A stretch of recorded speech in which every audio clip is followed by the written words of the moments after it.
Welcome to the arcade.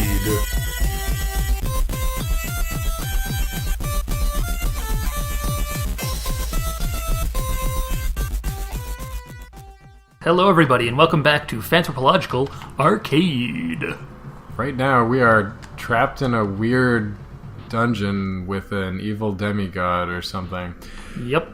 We're playing Tales of Phantasia, and we were told by Tristan, the sword master. Yep.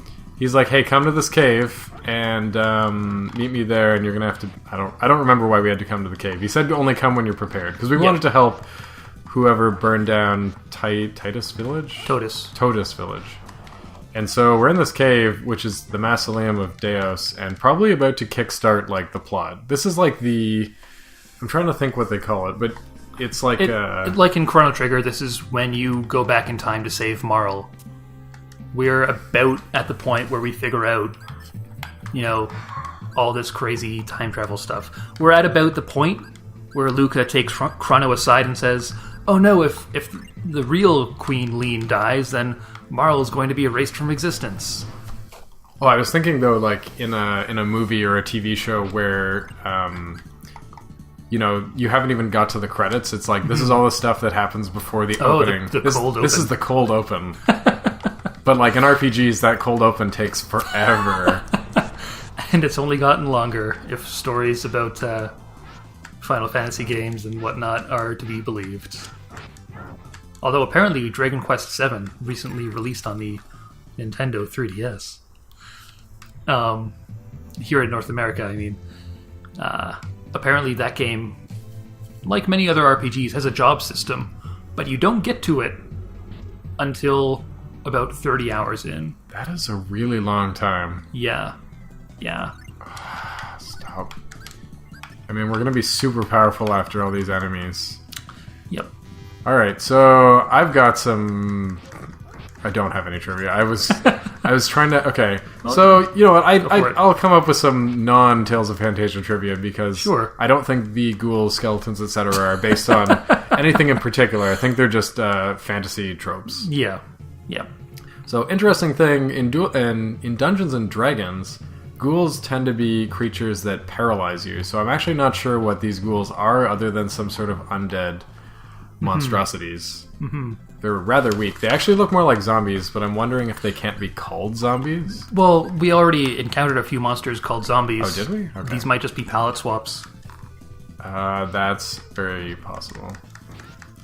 Things that I don't like about this game. You can use attacks, but they can be cancelled before you can actually do them. Yeah. That works against you, but you can also use it against bosses and monsters down the line that have magic. Alright, so that's good. It kind of cuts both ways. I have so many items now. Before we were like, where am I? I am so lost. Oh, I just didn't go to the end of this hallway. Ambushed. Oh, we're actually ambushed this time. Alright, skeletons in D&D, as we were mentioning last episode, mostly get full damage from bludgeoning weapons, so I don't know why a sword is as effective as it is. But, that's games for you. Yeah. What else is interesting that we can talk about while we're mindlessly cutting down enemies? Gotta mention this background. I'm so impressed with this. It's really detailed. All of the graphics are really nice. These are kind of like muddy. Yeah. But the battle system, like when you're fighting, it looks very cinematic. Mm-hmm. This is going to be that heading... I was going to say you're heading back up to that area with the double doors that are sealed. Yeah, but I don't know where else to go. Unless you also wrote down a walkthrough. I did not, but I have one. This is the first time that we probably fast-forwarded this game. This is me fast-forwarding through some stuff, probably. I guess. I don't know.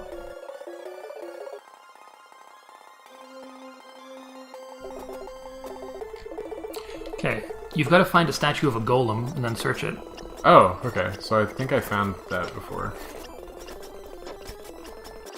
Okay, that actually makes sense. It's a statue, find the corresponding statue, and take it down. Or whatever.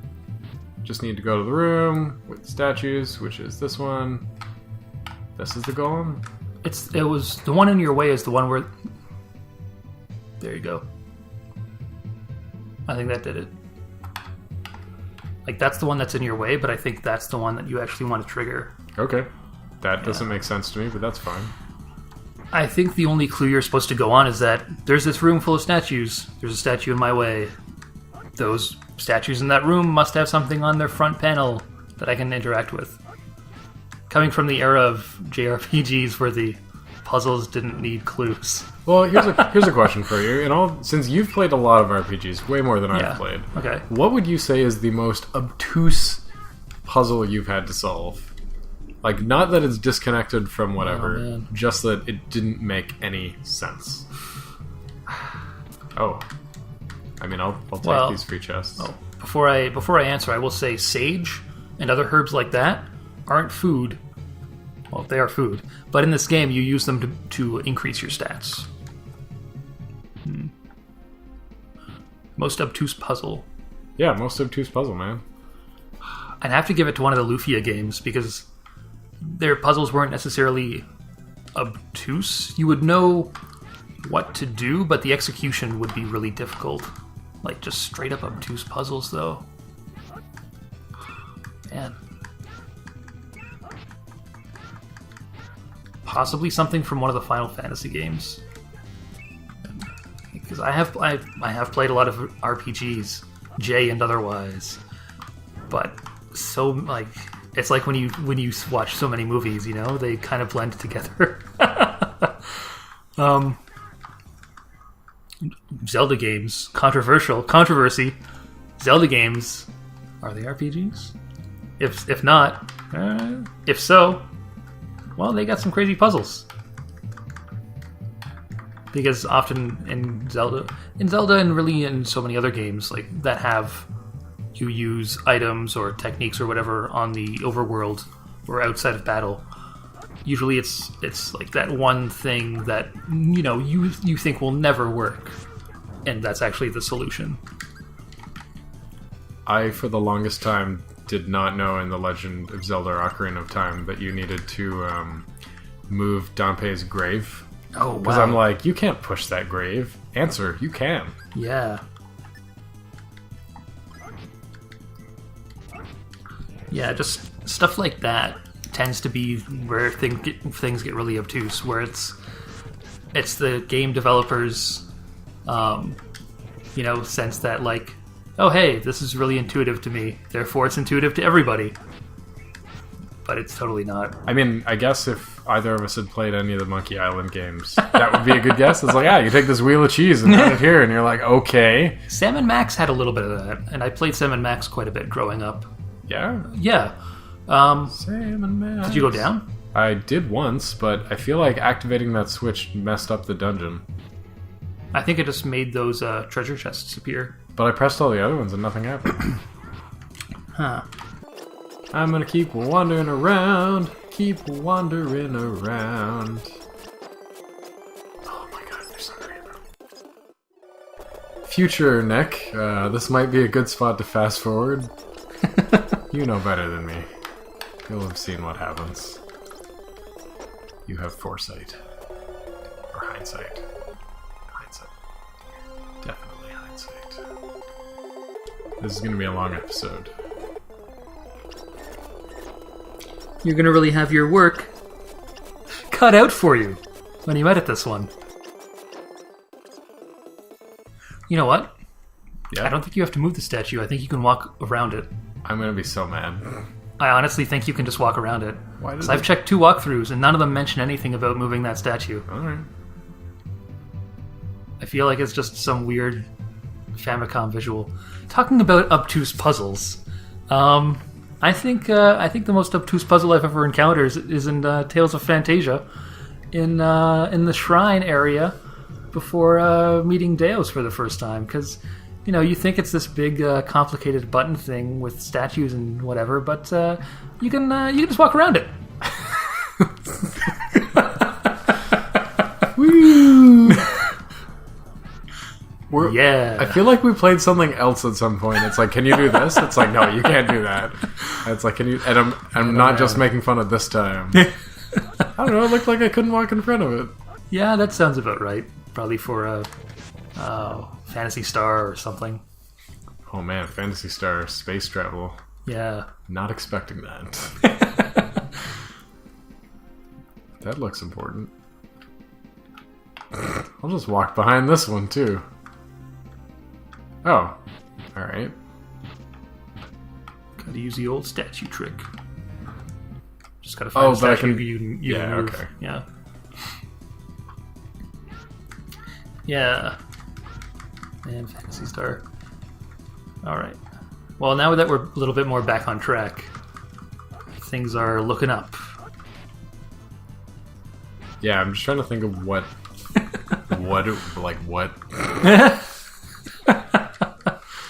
Yeah. All right, we've grinded a lot. Yeah. As a result of my Nope. Hey, there's a save point. Yes. Can you go through those doors? What I want to save. You might have I can try to go through the save. You might have to go through the doors to get to the save. Now, the architecture of this dungeon is really weird, because sometimes you can see things that you can get to through doors, like in the same sort of map. Other times, doors will take you to a different map. That's true. So, I mean, this is all grinding gravy right now. So, I mean, you can wander around to the far side and see if that gets you there. Oh, items. That's good. Treasure room. Yeah, so stuff like Sage will permanently boost your stats. Just by collecting it? By using it. Oh. Like HP up or Iron or whatever in Pokemon. Okay, so don't use it on Chester. That's what I've learned. Yeah. I mean, in later games, he's given a little bit more oomph. Like, just general oomph. There's no specific configuration to make him a really worthy character. But in this game, that's kind of the case. But really, by the end of the game, you have 5 characters, and spoiler, your party can only have 4 in it, so somebody has to sit out, and Chester's kind of a good candidate. Alright, so I got a question for Easy. Yes. You love this game. Yeah. That is not a question. Great question. What is it about this game that you love? Like, why is it that you fell in love with this game? Well, alright. On the timeline of RPGs that I played, 'cause, as soon as we got the internet and all that stuff, I got really deep into ROMs. And I want to say Super Mario RPG, Legend of the Seven Stars, kind of made me realize what an RPG is and all that. So then I started to look for ROMs of RPGs. And I played through a bunch of Final Fantasy games. That's pretty much how I also discovered the Zelda series. Yeah.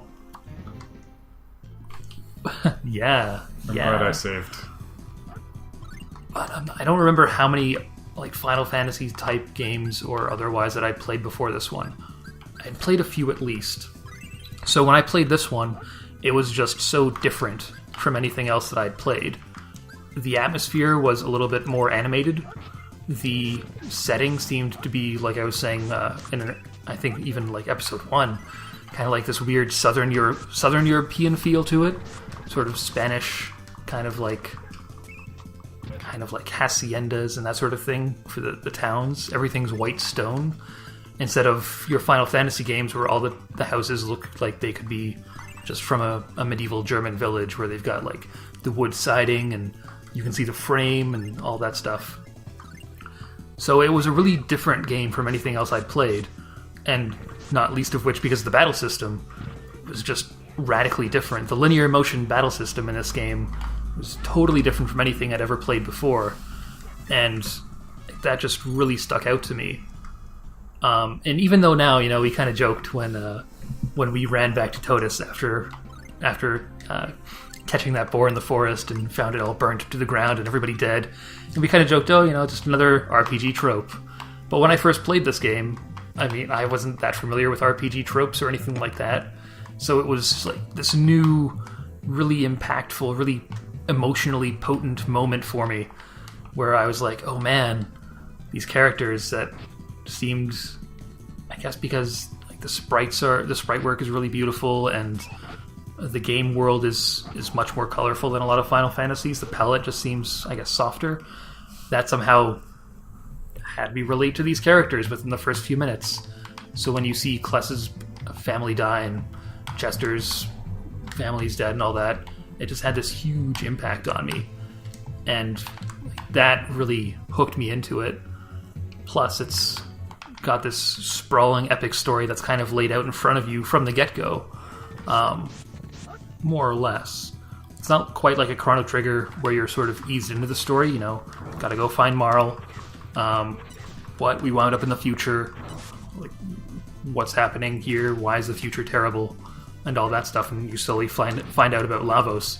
Here you know pretty much right off the bat that Deus is the big bad guy, and you've got to make your way to defeating him eventually.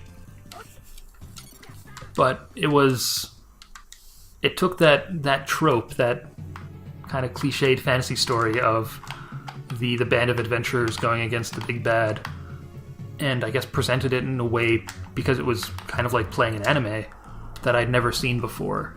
And that really made it stand out to me, and that just like really inured me to it. So even though it was years later, when I found out that finally another Tales game was coming to a video game console I owned, the GameCube game being Tales of Symphonia, I was really excited, and yeah. I mean, so I definitely fell in love with the game from the first time I played it, but not enough to jump ship from the N64 to the PlayStation for the sequel. Fair. Although, yeah, you gotta push it down one. What? Yeah. Maybe take the jet boots off? Oh, you're close. There we go. It's really finicky.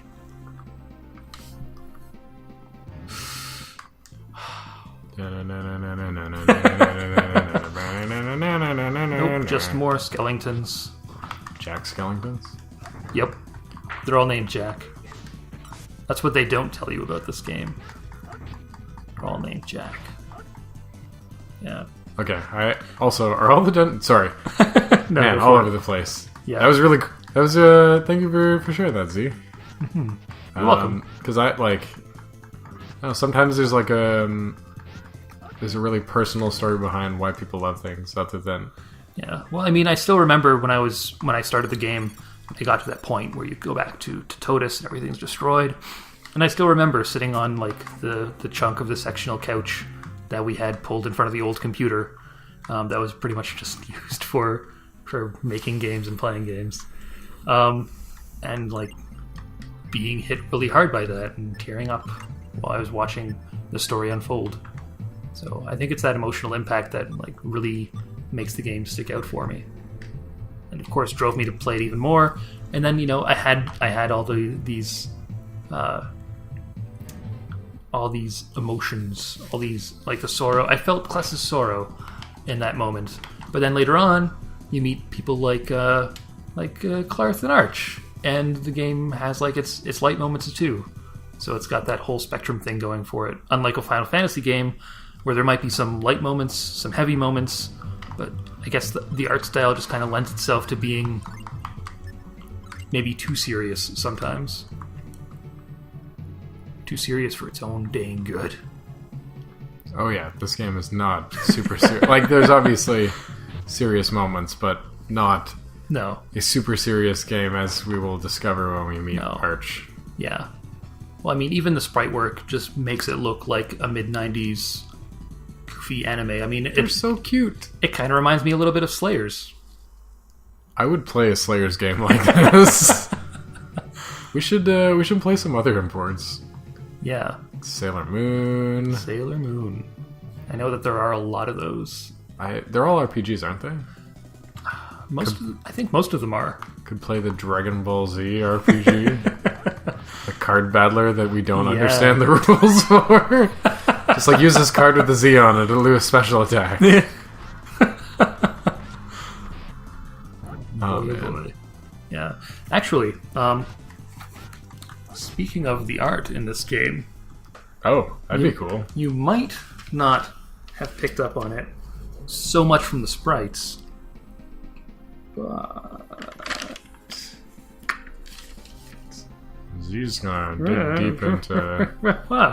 but if you looked at the character portraits, well, you can even do that now. Just go to the menu. We'll do that when we. Hey, you know what? I'll do that when I get in front of the big door. All right.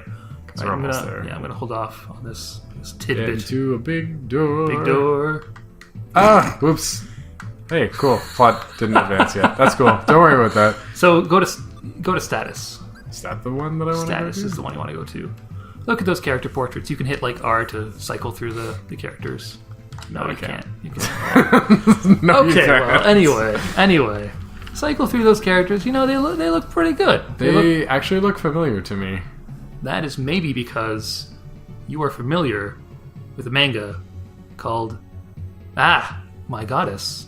Wait, this is. Because this What? is Kosuke Fujishima's work. Oh, Yeah. that's cool. Yeah. I can see that.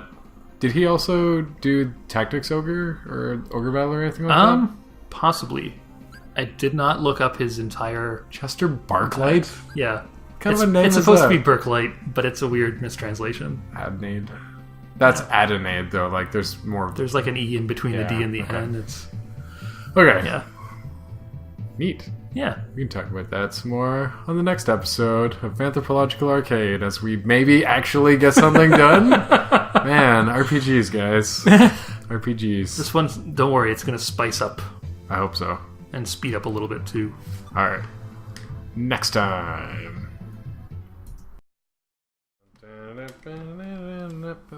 Welcome back to the show where we mash a bunch of buttons. Right. This is the part in the show where Z looks stuff up in a walkthrough because I don't know what I'm doing. Yeah!